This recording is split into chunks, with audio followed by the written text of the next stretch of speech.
Praise lord. దేవునికే మహిమ కలుగుగాక. మీ అందరికీ వందనాలండి. మరొక వార్తంతో ముందుకు వస్తున్నాం. చక్కని ఈ అవకాశం ఇచ్చినందుకు తండ్రిని దేవునికి వేలాది స్తుతులు స్తోత్రములు. ప్రార్థన గురించి ఎంత అద్భుతమైన రాయబడి ఉన్నదో కొన్ని మాటలు జ్ఞాపకం చేసుకుందాం. నిజంగా ప్రార్థిస్తే దేవుడు గొప్ప కార్యములు చేస్తాడా?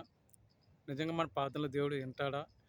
ఒంటరి జీవితమైన నా జీవితాన్ని నిజంగా చిన్న ప్రార్థన కూడా దేవుడు ఆలకిస్తాడా అనేది మీ ఆలోచన రావచ్చు. కానీ దేవుడు చెప్తున్న మాట చూచారండి, బైబిల్ గ్రంథంలో రాయబడిన మాట చూద్దాం. ఆ మాట ఇందులో ఉన్నది ఏంటన్నది. 2వ దినస్కాంతము 6వ అధ్యాయము 39వ వచనం. 2వ దినస్కాంతము 6వ అధ్యాయం 39వ వచనం. నీ నివాస స్థలం అయిన ఆకాశము నుండి నీవు వారి విన్నపములను ప్రార్థనను ఆలకించి వారి కార్యములను నిరాశించి నీ దృష్టి ఎదుట పాపము చేసిన నీ జనులను క్షమించుదువుగాక. Praise lord. చిన్న ప్రార్థన చేసుకుని దేవుని సహాయం మనం అడుగుదాం.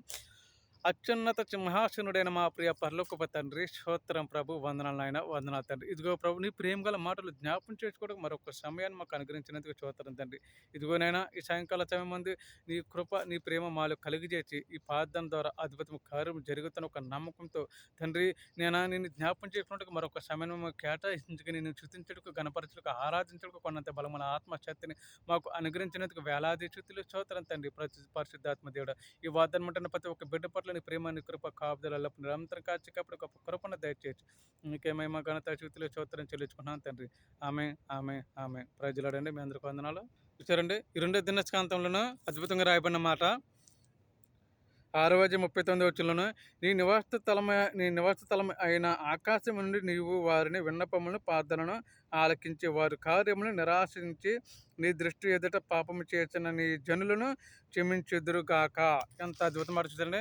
దేవునికే మహిమ కలిగిన గాక. ఎంత గొప్ప దేవుడు చూసాడు మా తండ్రిని. దేవుడు నీ ప్రార్థన ఆలకిస్తారా అని మన మాట ముందు అనుకున్నాం. కానీ దేవుడు చూసారండి, ఈ వాగ్దానం ద్వారా మనం మెలకు పడమంటున్నాడు. ఎందుకంటే నేను ప్రతి ఒక్క ప్రార్థన ఆలకిస్తున్న వాడిని. నా చెవులు చెవిటి కావు, నా హృదయం నేను చూసేది, నా చూపు, తలంపులు ప్రతిది కూడా మీ హృదయంలో ఏ ఆలోచనలతో వస్తున్నాయి, ఏ తలంపులతో ఉంటున్నారు, ఏ చెడుకారులతో ఉన్నారు, ఏ రహస్యమైన పాపాలతో జీవిస్తున్నారు, ఏ ఆలోచనతో మీరు నివసిస్తూ జీవిస్తున్నారు అని నేను ప్రతిదీ చూస్తున్నాను.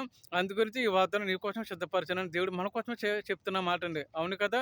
నిజంగా మనం ప్రార్థన చేస్తుంటే కనుక హృదయ శుద్ధి కలిగి మనస్ఫూర్తిగా దేవుని ఆరాధిస్తూ, దేవుని చూసిస్తూ, దేవుని మహింపడితే కనుక ఆ నిత్య నివాసం నీ చనులోనే ప్రార్థన ద్వారా గొప్ప అద్భుత కార్యం చూడగలుగుతావు. ఎందుకంటే ప్రార్థన గొప్ప ఆయుధం.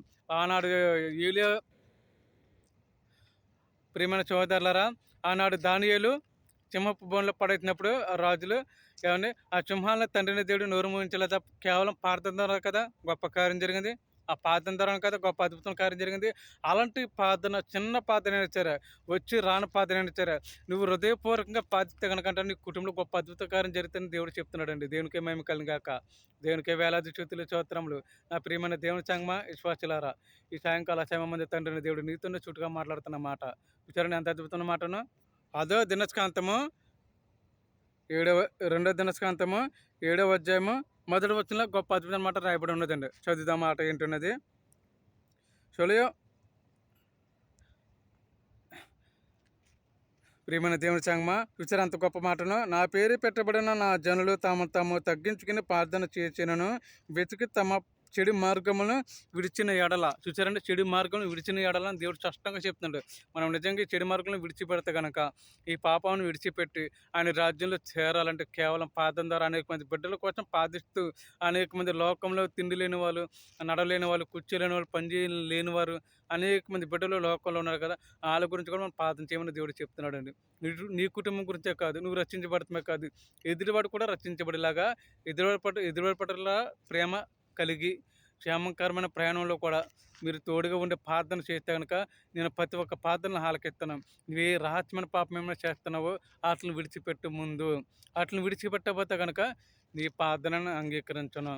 నువ్వెన్ని కానుకలు ఇచ్చినా, నువ్వెంతమందికి ఎన్ని సంఘాలకు వెళ్ళి నువ్వు సాయం చేసినా, అనేక మంది బిడ్డలు నువ్వు సాయం చేసినా కానీ నీ హృదయం మారకపోతే, నీ కఠినమైన హృదయం మారకపోతే కనుక అది నేను అంగీకరించను అని దేవుడు స్పష్టంగా చెప్తున్నాడు అండి. అవును కదా నా ప్రియమైన దేవుని సంగమా.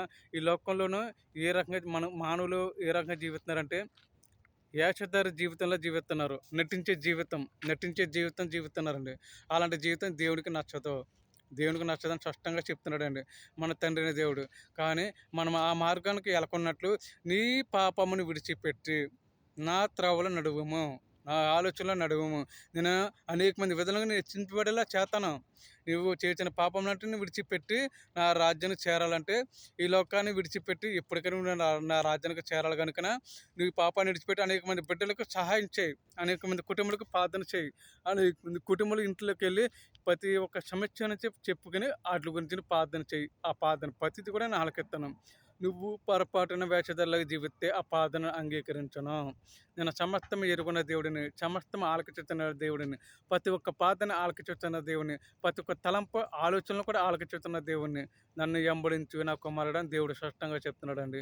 దేనికి మేము కలుగాక ఈ వాగ్దానం పట్టుకుని నిజంగా మనం ఆయన చన్నులో నడిస్తే గనక ఆయన చేసిన ప్రతి ఒక్క పని కూడా క్రమశిక్షణలో క్రమ పద్ధతిలో చేస్తే కనుక గొప్ప అద్భుతమైన దేవుళ్ళని పొందుకుంటాం. దేవునికే వేలాది స్తుతులు స్తోత్రములు. ఈ కొద్ది వాచిన దేవుడు దీవించి ఆచరించి కాచి కాపాడును గాక. ప్రార్థన చేసుకుందాం. మమ్మల్ని మిక్కిలిగా ప్రేమించిన మా ప్రియ పరలోకపు తండ్రి, స్తోత్రం, వందనాలు వందనాలు వందనాలు తండ్రి. నీ ప్రేమ, నీ కృప, నీ కాపుదల మాకు కలుగజేసినందుకు స్తోత్రం. చక్కని అవకాశం ఇచ్చినందుకు స్తోత్రం. నీ బిడ్డల పట్ల గొప్ప అద్భుతమైన కార్యములు జరిగించే కృపను దయచేతండి. ఈ వాగ్దానం ప్రతి ఒక్క కుటుంబం పట్ల ప్రభావ నీ ప్రేమ, నీ కృప, కాపుదల వెలుగుగా ఉండే కృపను దయచేతండి. తండ్రి నన్ను మేము వేషధారులా జీవించుకున్నట్లు, నటించుకున్నట్లు నా తండ్రి ప్రభావ అనేక మంది ప్రజల పట్ల నా తండ్రి ఏ స్థితిలో జీవించాలో, ఏ స్థితిలో నేర్చుకోవాలో, ఏ స్థితిలో నీ మహిమపరచలు, ఏ స్థితిలో నీ ఘనపరచలు నా తండ్రి మాకు నడిచే కృపను కూడా దయచేదేవా. అయ్యా తండ్రి నాన్న ఇక మీదటి లోకానుసారం జీవితం జీవించుకున్నట్లు నీ చాచుగా ఎమడించే కృపను మాకు దయచేదేవా. ఈ ఖైరైన ప్రాంతాల్లో కోటి దేశంలో తండ్రి ప్రభావ ఇంత గొప్ప అవకాశం ఇచ్చినందుకు నీకే వేలాది స్తుతులు స్తోత్రమయ్యా. అనేక మంది కుటుంబాలను మేము జ్ఞాపకం చేసుకున్నాం. ఈరోజు ప్రయాణమే బయలుదేరి వెళ్తున్న ప్రతి ఒక్క బిడ్డ పట్ల ప్రేమ కృప కాపుదల ప్రయాణ మంత్రులు కూడా తోడినీడ కాపుదల దయచేతండి. ఐసీయూలో ఉన్న హాస్పిటల్లో ఉన్న సీరియస్ కండిషన్లో ఉన్నా, ఏ రోగంతో ఉన్నా, ఏ వ్యాధితో ఉన్నా, గుండె పొడితో, కీడు నొప్పులతో ఉన్నా, మొక్కల నొప్పులతో ఉన్నా, ప్రతి ఒక్క రోగం నుంచి స్వస్థత కలిగించే కృపను దయచేతండి. ప్రతి ఒక్క బిడ్డ క్షణమైంది లేవలేని పరిస్థితుల్లో ఉన్నారు, నడవలేని పరిస్థితుల్లో ఉన్నారు తండ్రి ప్రభా. నేను కృషించిపోతే కృంగుతో బ్రతుకుతున్నారు. అయ్యా తండ్రి నీ ప్రేమ ధర కృప ధర ప్రతి ఒక్క బిడ్డను స్వచ్ఛత కలిగజేటుకు రాస్తాను, కలిగజేటుకు కృపగల ఆత్మ తోడిని శక్తిని దయచేతండి. యేసయ్యా వందనాలు, నీకే మహిమ ఘనత స్థితిలో స్తోత్రం తండ్రి. ఇంకెవరన్నా మర్చిపోతే కనుక క్షమించండి అయ్యా. ప్రతి ఒక్క బిడ్డని జ్ఞాపం చేసుకున్నాం, ప్రతి ఒక్క కుటుంబాన్ని జ్ఞాపం చేసుకున్నాం తండ్రి. నాన్న సమస్తాన్ని నాన్న తండ్రి చేతులకు అప్పచెప్తుండగా తండ్రి ప్రతి ఒక్క ప్రార్థనకు అద్భుతం కార్యము జరిగించే కృపను దయచేసి నీకే మహిమ ఘనత స్థితిలో స్తోత్రం చెల్లించుకున్నాను తండ్రి. ఆమె ఆమె ఆమె ప్రజలాడండి. మీ అందరికీ వందనాలు. ప్రేమతో గుడ్ నైట్. ఏమన్నా తప్పులు ఎవరన్నా బాధ పెట్టుంటే క్షమించండి.